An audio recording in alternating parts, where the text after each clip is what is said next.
Black CEO humiliated by white Heiress. With cake 15 minutes later, she kills a $4B deal. Hello everyone, before we begin today's video, I need your help.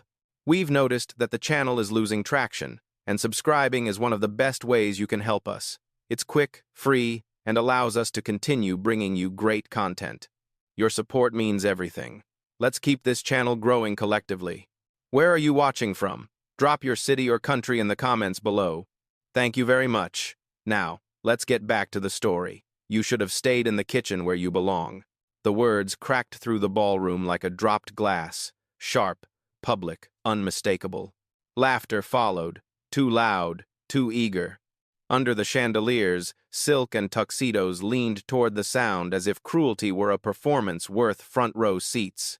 At the center of it all stood a black woman in a simple black evening dress, now ruined. Frosting clung to her shoulder and hairline. Crumbs slid down the fabric like chalky snow. Someone had pressed a cake into her chest hard enough to smear, soft enough to humiliate. A white heiress in blush satin wiped her fingers on a napkin, smiling as if she'd just completed a party trick. "Look at her," the heiress said, pointing, covered in cake, acting like she belongs. Phones rose. A circle formed. Champagne paused midair. The room decided without a vote that this was entertainment. The woman with the cake on her dress didn't scream. She didn't beg.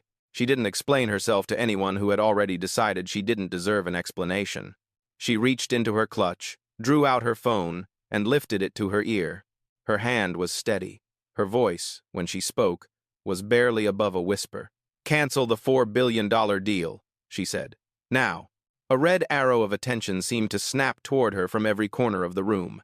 The heiress laughed harder, delighted by the audacity. "Oh, she's making calls," she mocked. "How adorable." The black woman lowered her gaze to the marble floor, where frosting dripped in slow, deliberate drops. The sound was small, but in the sudden hush it felt amplified. Each drop marked time. Around them, the gala shimmered charity banners glowing on LED screens, a string quartet struggling to find its place after the interruption. Old money and new money blended into one polished mass, confident in its right to judge. No one stepped forward. No one offered a napkin. No one asked her name. Before we continue, where are you watching from? Drop your city or country in the comments below. And if you believe in dignity and justice, hit like and subscribe. These stories spark change. And we're glad you're here. Now, back to Alana Brooks. Alana Brooks stood perfectly still as the call connected. She listened. She waited. When the voice on the other end spoke, she nodded once, almost imperceptibly. "Effective immediately," she said, and ended the call. Behind her, the heiress leaned in, breath perfumed and careless. "You really thought you could come in here?" she whispered. "Sit at our table and not be reminded of your place?" Alana didn't turn. Her eyes moved across the room past the laughing faces, past the phones recording, past the donors whose foundations she had quietly funded for years. She noted the exits. She noted the cameras. She noted the way confidence curdled into something brittle when it went unchallenged. A man near the bar murmured, "Is this being live-streamed?" Another replied, "Relax, it's just a joke." The words bounced harmlessly in the air, unclaimed by anyone willing to own them. The heiress clapped once, sharp and commanding. "Security," she called, savoring the word. "Maybe help her find the door." Two guards shifted, uncertain. Their eyes flicked to Alana, then to the host, then back to the heiress. No one wanted to be first. No one wanted to be wrong. Alana finally turned. Not fast, not slow, just enough to meet the heiress' gaze. There was no anger there, no plea. Only a calm so complete it unsettled the room. "This is a charity gala," Alana said evenly. "You should be careful what you make public." The heiress scoffed. "Public?" She gestured at the phones. "Sweetheart, this is already everywhere." Alana glanced at the nearest screen where the charity's logo looped beside a sponsor list. She said nothing more. She stepped aside, letting a waiter pass with a tray of flutes. The music restarted, thin and nervous. What no one in that ballroom understood, what the laughter had drowned out, was that the call had already done its work. Documents were freezing. Signatures were being withdrawn. A deal that kept an empire upright had just lost its final line of support. Alana Brooks stood there, frosting drying on her dress, as a room full of people congratulated themselves for a joke well told, unaware that, in the time it took to laugh, their future had quietly been erased. They decided who Alana Brooks was in seconds. It happened the way it always did, quietly, efficiently, without consultation. A glance at her dress, a judgment at her posture, the absence of diamonds loud enough to matter. In a room trained to read wealth like a second language, they found no familiar markers, so they filled the silence with assumption. She must have wandered in, someone whispered behind a fan of champagne flutes. Probably staff adjacent, another replied, not even bothering to lower his voice. A woman near the donor wall tilted her head, studying Alana as frosting dried against black silk. "Token invite?" she murmured. "You know how these charities are. Optics." The words drifted freely, unchallenged. They always did. Phones kept recording, not out of outrage, but fascination. A woman being humiliated was one thing. A woman enduring it without protest that was content. Faces leaned in. Smiles sharpened.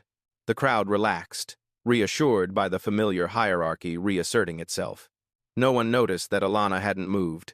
She stood exactly where she had been when the cake hit her shoulders squared, spine straight, chin level. The frosting had stopped falling now, crusting at the edges like dried paint. Someone offered a laugh as if it were a gift. Someone else shook their head, enjoying the spectacle with practiced sympathy. "What a shame," a man near the auction display said. "She almost looked like she belonged." Almost. That word did a lot of work in rooms like this. The heiress basked in it. She floated through the attention, cheeks flushed, eyes bright with the easy thrill of dominance. Every laugh fed her. Every camera validated her instinct that the room was hers to command.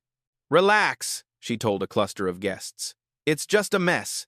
These things happen when people forget where they are." The guests nodded, grateful for permission. Behind them, a senior banker frowned at his phone. He refreshed his inbox once, then again. His smile thinned, but he said nothing. He told himself it was a glitch. There were always glitches. Across the room, a foundation director whispered, "Do we know her name?" The host shrugged. "Does it matter?" The answer came easily. No. Alana watched all of this without reaction. She listened the way people listen when they're done explaining themselves to a room that never intended to hear them. Her gaze passed over the donor boards, the sponsor logos, the familiar names etched in brushed metal and LED light, names she knew, names she had approved, names that depended on quiet approvals issued far from rooms like this. Someone laughed again. The sound ricocheted off marble and glass. "She's still standing there," a woman scoffed. "Does she think this turns into a movie?" Alana adjusted her grip on the clutch in her hand. Inside it, nothing rattled. No business cards, no credentials. She had learned long ago that proof meant nothing until power demanded it. Security lingered at the edges, unsure. The host avoided her eyes.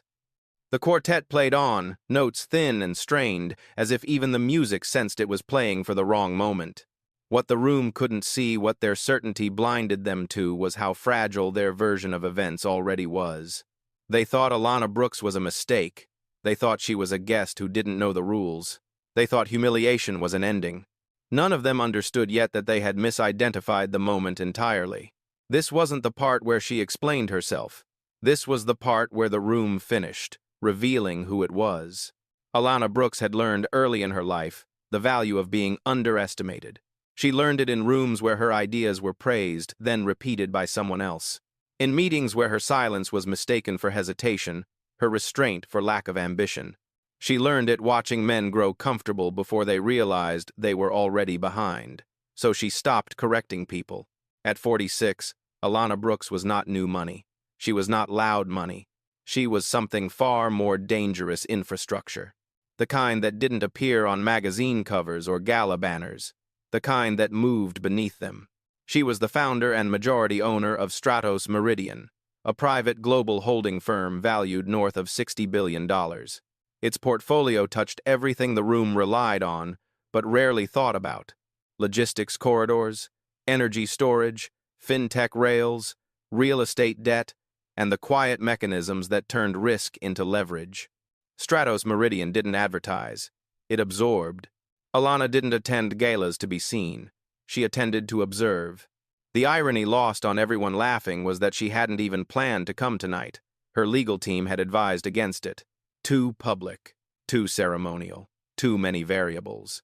But the deal required a final gesture, something symbolic for the board of a crumbling legacy empire desperate to look stable one last time. A $4 billion capital infusion, strategic, controlled, conditional, a lifeline. And the family hosting tonight's gala needed it more than anyone in that ballroom could imagine. Their names still carried weight, but their books told a different story. Over-leveraged assets, quiet defaults, credit extended on reputation rather than reality. Without the deal, their collapse wouldn't be dramatic. It would be surgical. Alana had agreed to attend under one condition: no announcement, no introductions, no spectacle. Her signature would come later, away from cameras. She would watch the room first. She always did. Because rooms told the truth faster than people. She wanted to see how they treated those they thought had no value. The cake had answered that question for her. Across the ballroom, a man finally recognized her. Not her face, her name. It appeared on his phone in a thread marked urgent. His breath caught. He looked up slowly, eyes scanning the room, then landing on the woman standing quietly with frosting on her dress. "No," he whispered. "That's not possible." He refreshed the message. It didn't change. At the edge of the room, the host's assistant stiffened as her tablet updated. A sponsorship flag vanished. A funding line went gray. She blinked, thinking it was a software error. It wasn't. Alana remained still. She didn't need to announce herself. Power that introduced itself was usually insecure. She thought of her grandmother, hands cracked from decades of labor, teaching her that dignity wasn't something you asked for.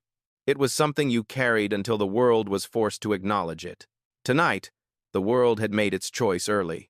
The heiress was still laughing, still radiant, still certain. She had no idea that the woman shed reduced to a joke was the final signature holding her family's future together. No idea that the deal saving their empire had never been about numbers, it had been about character.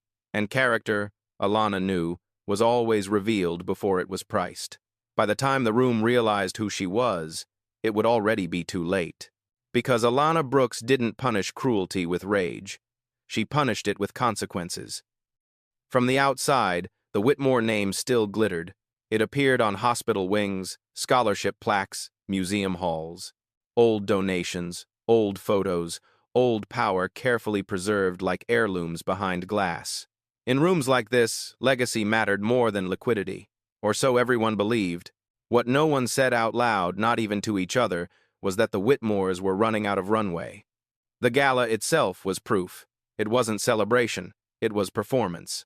Every floral arrangement, every string note, every carefully staged moment existed to suggest permanence, stability, control. The illusion that nothing was wrong. But behind closed doors, the numbers told a different story.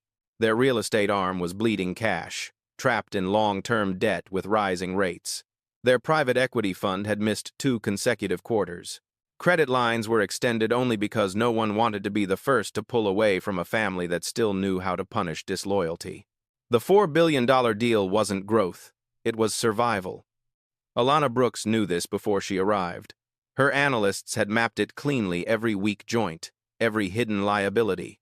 Stratos Meridian didn't enter deals blind, it entered them like surgeons. The Whitmores needed her money to refinance debt quietly, to delay public reckoning, to keep their name intact long enough for the next generation to inherit something that still looked like an empire. That next generation was laughing at her. The heiress Catherine Whitmore had never seen the inside of a balance sheet she couldn't escape from. She had been raised inside certainty. Consequences had always been negotiable, apologies optional, power inherited. Humiliation to her was entertainment, a way to remind the room who set the rules. Her father watched from the head table, smiling thinly, pretending not to notice the spectacle unfolding under his roof. He didn't stop it because stopping it would require acknowledging it. and acknowledging it would mean admitting that the room was no longer fully under his control. Instead, he sipped his drink and checked his phone. The first message came through without sound. Then another. Then a third. His brow creased. He dismissed it as timing. Bad reception. The building was old. Across the room, one of the Whitmore advisors leaned toward another, whispering urgently. Our legal team just lost access to the data room. That's impossible, the other replied. We're hours from announcement. A screen near the stage flickered briefly, just long enough for a sponsor logo to disappear before looping again. A technician frowned, tapping his tablet. That's strange, he muttered. Catherine didn't notice. She was still basking in laughter, still feeding off the room's approval. See, she said loudly. Everyone's fine. No harm done. But something had changed. The laughter didn't last as long this time. Conversations began to stall mid-sentence. Phones were checked, then checked again. A man near the bar excused himself abruptly, voice tight. Alana stood apart from it all, untouched by the shifting energy. She watched the cracks appear not with satisfaction, but inevitability. This was always how it happened. First confusion, then denial, then panic. The Whitmores had mistaken silence for consent. They had mistaken access for immunity. And they had mistaken Alana Brooks for someone who needed the room to recognize her before she acted. By the time the truth reached them, by the time they understood what the deal truly represented, the night would no longer belong to them. It would belong to the consequences they had invited in with laughter and cake. The first sign wasn't a scream or a gasp. It was silence. A banker near the bar stopped laughing mid-sentence, his mouth still half-curved in a smile that no longer fit. He stared at his phone, thumb hovering, then refreshed the screen again as if the numbers might apologize and correct themselves. They didn't. At a corner table, a junior partner whispered, "I just lost access." His senior didn't respond. She was already standing, turning her back to the room, phone pressed tight to her ear. Her voice dropped to a register reserved for emergencies. On the far wall, a sponsor reel glitched. One logo vanished. Then another. The screen reset itself, pretending nothing had happened. A technician frowned, tapped the side of the monitor, and muttered, "That's not possible." Across the ballroom, Alana Brooks felt none of the urgency ripple through the crowd. She had already moved on. The call Shed made minutes earlier wasn't a request. It was a trigger. Inside Stratos Meridian, protocols were unfolding with practiced precision. Legal access revoked. Announcements suspended. Signatures withdrawn. Capital commitments frozen mid-transfer. No alerts, no drama. Just systems doing exactly what they were designed to do. The Whitmore family's advisors began to sense it almost at once. A woman in a slate-gray suit slipped through a side door, heels sharp against marble, face pale. Another followed, whispering into her phone. No, it can't be procedural. We're hours from hello?" The call dropped. Near the auction display, a hedge fund manager checked his watch, then his phone, then the exits. "Is anyone else having issues?" he asked casually, too casually. No one answered him directly. They were all busy pretending not to panic. The heiress noticed the shift but misunderstood it. She mistook unease for attention. "Relax," she said again, louder this time. "You'd think someone died." A few guests laughed out of reflex. The sound landed flat. Her father finally stood. Not fully, just enough to look important. He scanned the room, eyes narrowing as he caught sight of three advisors clustered tightly together, voices urgent, hands shaking. He didn't look at Alana Brooks. Not yet. Security leaned closer to the host, murmuring. A donor slipped past Alana without meeting her eyes, suddenly in a hurry. Another brushed frosting from her sleeve as he passed, not in kindness, but discomfort, like erasing a stain from a painting that was starting to look expensive. Alana watched the room reorganize itself around fear. This was the moment she recognized best, the moment before power admitted it had miscalculated, when laughter curdled into self-preservation, when people began to remember exactly how fragile their positions were. Someone whispered her name, softly, uncertainly. "Alana Brooks?" The name didn't travel far, but it didn't need to. It moved like a fault line beneath the floor, quiet and irreversible. Phones buzzed in pockets. Faces tightened. A man near the stage swore under his breath. The deal, it's not showing anymore. What do you mean, not showing? Someone hissed. I mean, it's gone. The heiress clapped again, sharper this time, irritated. Enough, she snapped. This is embarrassing. Can we get back to the program? No one moved. The quartet faltered, then stopped entirely. Alana took a single step forward, not toward the heiress, toward the center of the room. The movement was small, but it landed heavy, like a gavel on stone. She didn't raise her voice. She didn't need to. What had started as a private call was now echoing through the room in locked doors, frozen screens, and the dawning realization that something far larger than a joke had just been set in motion, and there would be no stopping it. The room didn't explode when the truth surfaced. It contracted.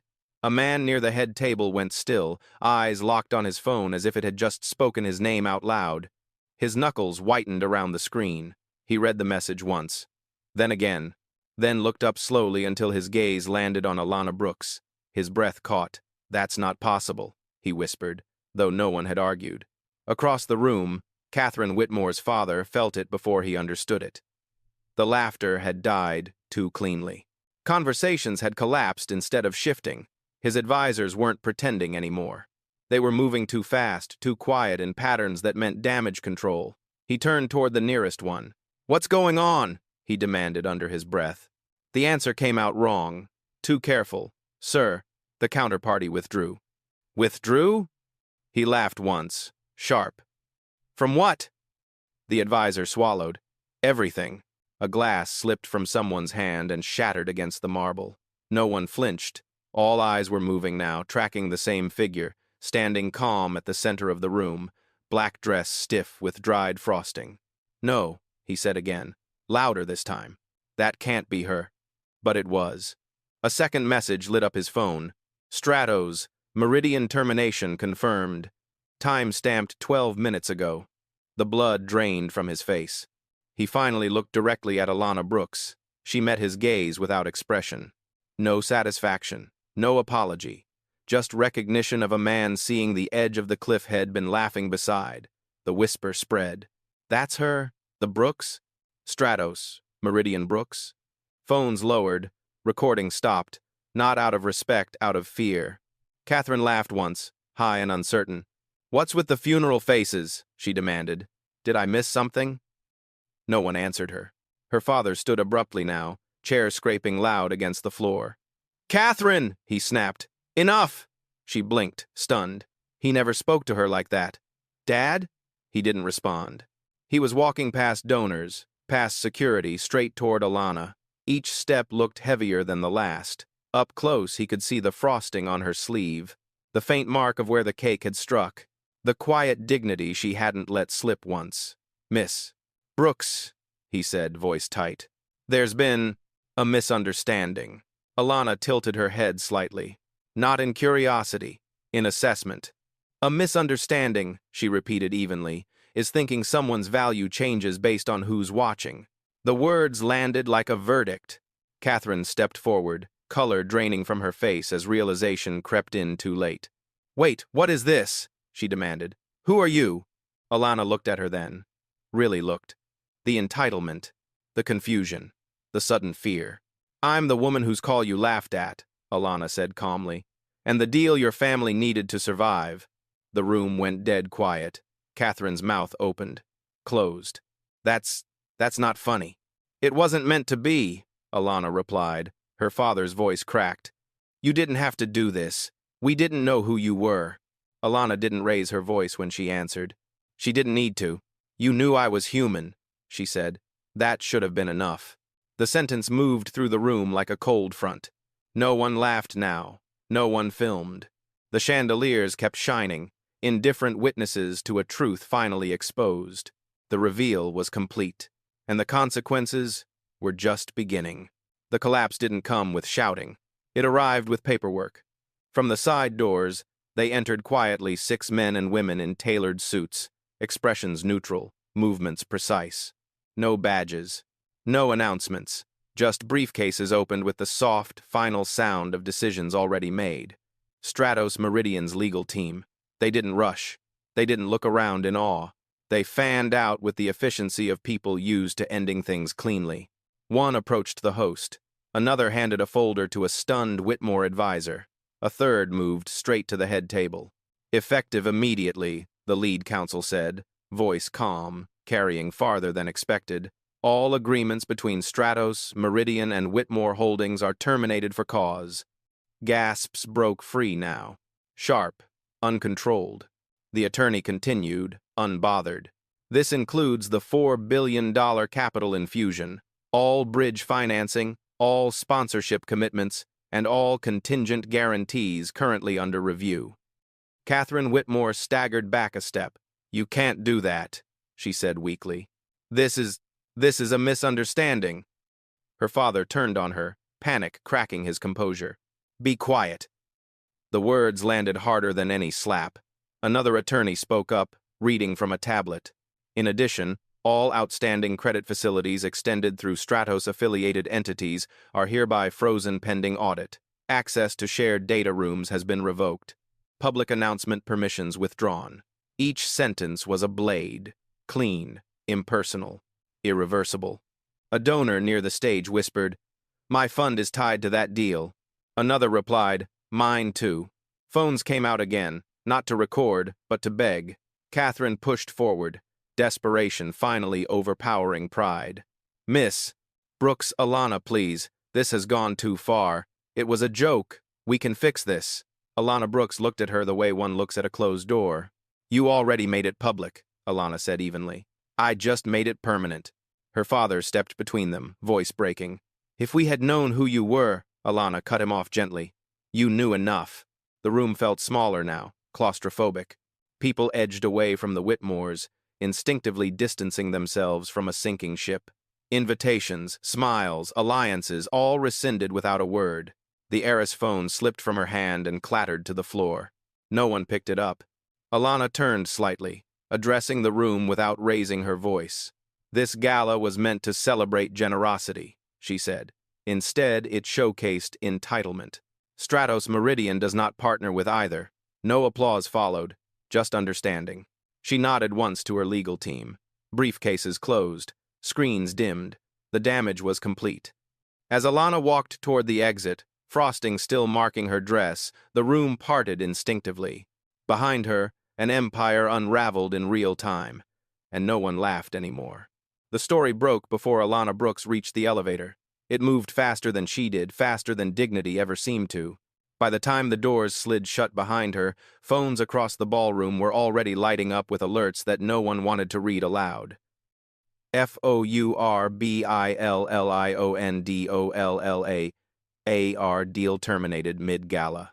Stratos Meridian withdraws from Whitmore Holdings. Sponsorship. Collapse triggers investor panic. Inside the ballroom, the chandeliers still glowed, but the room had lost its center. Conversations fractured into whispers. Guests stood in small, uncertain clusters, checking screens, recalculating alliances. Some left without coats. Others lingered, stunned, hoping proximity might still mean relevance.